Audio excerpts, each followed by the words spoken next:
আপনি চুপ করুন, সব আপনার জন্যই হয়েছে, জাস্ট আপনার জন্যই আমি আমার মেয়েকে এই প্রথম বকেছি। এই বলে ইমাত না খেয়ে বাড়ি থেকে বের হয়ে যায়। নিতু তখন সালেহাকে উস্কানির জন্য বলতে লাগলো, দেখেছ কি মেয়ে বউ করে আনলে? যে ভাই কখনো না খেয়ে বাড়ি থেকে বের হতো না, আজ এই প্রথম সে না খেয়ে বাড়ি থেকে বের হয়ে গেছে। শতহোক ছেলে তো না খেয়ে বাড়ি থেকে বের হয়েছে, এটা সত্যি। সালেহার খুব খারাপ লাগে। নিতুকে কোনো কিছু না বলেই সালেহা নিশ্চুপভাবে রুমে চলে গেল। নিতু তা দেখে মহা খুশিতে গান গাইতে লাগলো আর নাস্তাটা নিয়ে উপরে চলে গেল। নাজিফার চোখ দুটো জলে ঝাপসা হয়ে যায়। উপরের দিকে তাকিয়ে আল্লাহকে বলতে লাগলো, আমি কি কখনোই কাউকে সুখী করতে পারবো না? আল্লাহ, আপনি কি কখনোই আপনার এই বান্দাকে একটু সুখ দিবেন না? নিশ্চয়ই আল্লাহ আপনি আমাকে সাহায্য করবেন, কিন্তু আর কতদিন আমি এভাবে মানুষদের কষ্ট দিব? অমনি দুফোঁটা অশ্রু নাজিফার গাল বেয়ে গড়িয়ে পড়ল। ঠিক তখনই নাবা নাজিফার আঁচল ধরে টান দিল। নাজিফা বিস্মিত হয়ে নিচের দিকে তাকাতেই দেখে নাবা। ওর সামনে বসতেই নাবা বলতে লাগলো, এই তুমি আমাকে তাইয়ে দিবে না? তুমি তাচ্ছ কেন? নাজিফা ওর কপালে একটা চুমু দিয়ে বলল, এমনি কাচ্ছি মা, আয় আমি তোকে খাইয়ে দিচ্ছি। নাবা তখন নাজিফাকে বলতে লাগলো, তুমি কে? তুমি কি মা? তুমি কি মা? নাজিফা তখন নাবাকে কোলে নিয়ে বলতে লাগলো, হ্যাঁ মামুনি, আমি তোর মা। নওরিন অমনেই নাজিফার সামনে এসে বলতে লাগলো,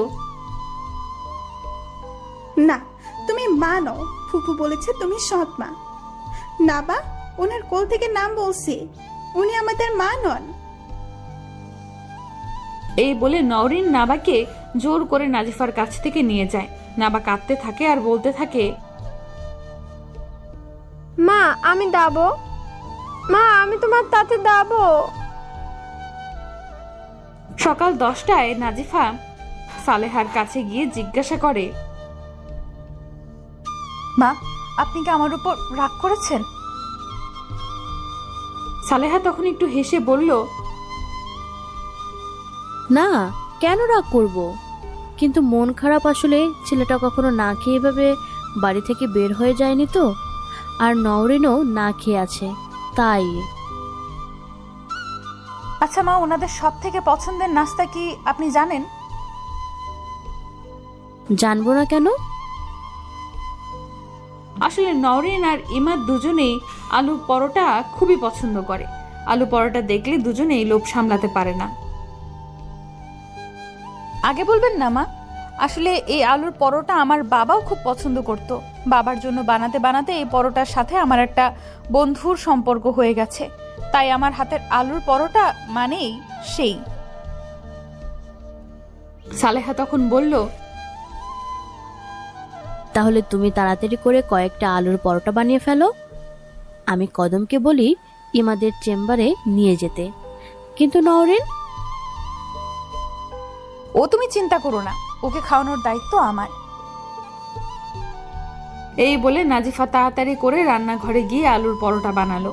টিফিন বক্সে কয়েকটা ইমাদের জন্য চেম্বারে পাঠিয়ে দেয়, আর কয়েকটা নিয়ে নওরিনের ঘরে যেতেই দেখে মেয়েটি পেটে হাত দিয়ে বসে আছে, মুখটা শুকিয়ে গেছে। নাবা সামনেই বসে খেলছে।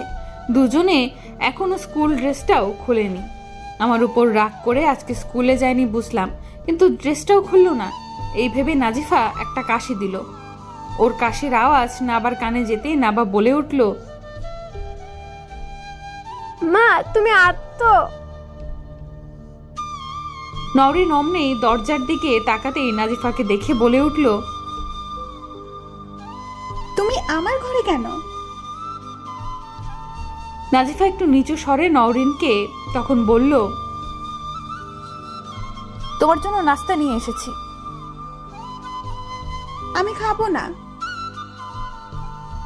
দেখো, আমার উপর রাগ করে তো আর না খেয়ে থাকা উচিত নয়। খেয়ে নাও মা, নাও। বললাম না আমি খাবো না। ঠিক আছে, তুমি না খেলে আমি খেয়ে ফেলছি। আলুর পরোটা আমারও খুব প্রিয়। আলুর পরোটা শুনতেই নওরিন একটু আমতা আমতা করে বলল, তো তোমার হাতে ওটা আলুর পরোটা? হ্যাঁ তো। কে বানিয়েছে, তুমি? আসলে আমার বাবা বলতেন আমার হাতের আলুর পরোটা নাকি অনেক মজা। তো কি হয়েছে, এগুলো আমাকে শোনাও কেন? আমি খাবো না। ঠিক আছে, আমি তাহলে যাই।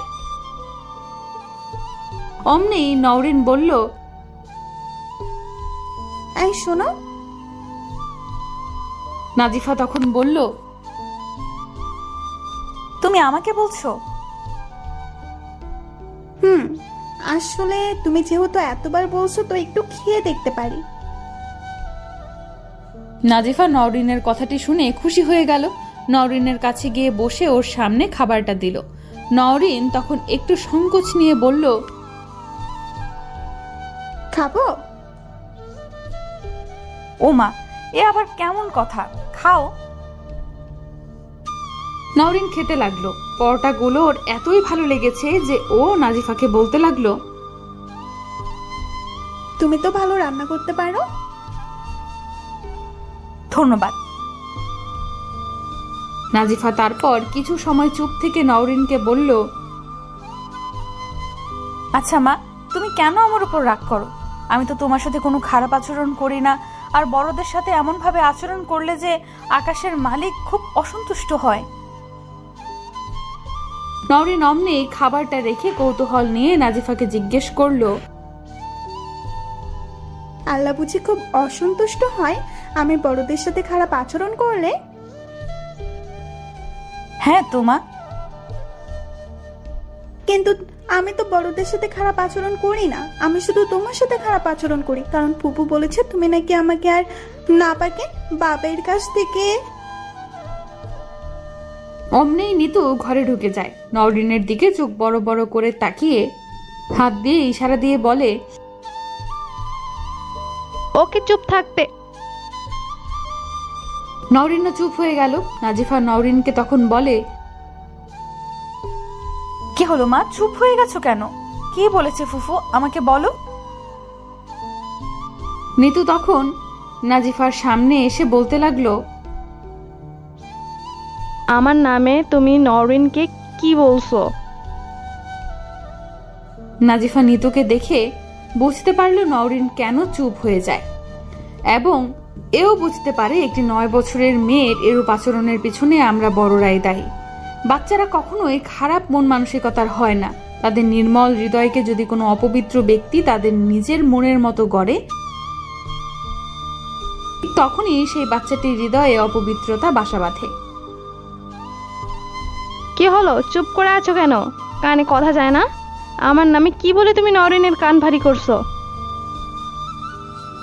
এই জন্যই বলি নওরিন কেন হঠাৎ চুপ হয়ে গেছে। মানে কি বলতে চাইছো? না, কিছু না। অন্তত এই বাচ্চাদের সামনে তোমাকে আমার কিছুই বলার নেই। এসো, ড্রয়িং রুমে এসো। নাজিফা নিতুকে ড্রয়িং রুমে এনে জিজ্ঞাসা করতে লাগলো, তুমি নওরিনকে কি বলেছো? মানে আমি আবার নওরিনকে কি বলবো? কিছুই বলনি? না তো। এনিওয়ে, তোমার সাথে পরে কথা বলবো, আমি এখন বাইরে যাচ্ছি।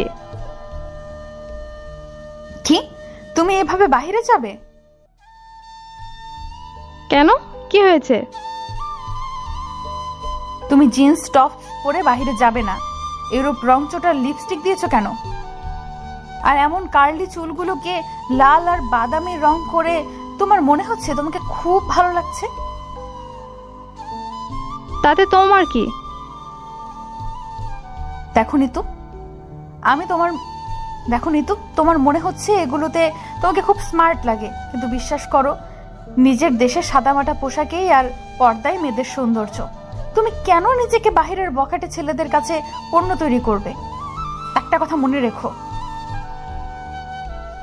জিন্স টপস রংচটা লিপস্টিক দিয়ে ছেলেদের সামনে চলাফেরা করলেই তাকে আর যাই হোক সত্যিকারের স্মার্ট বলে না।